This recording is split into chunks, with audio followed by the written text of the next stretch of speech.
ఇక కొంతకాలమే ఈ లోక కష్టాలు, ఈ జీవితాంతం వరకు యేసుకి నిలిచెదము.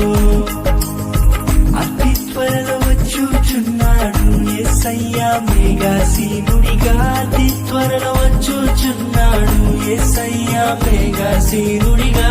ఆర్భాటంతో ఊరధ్వనితో, ఆర్భాటంతో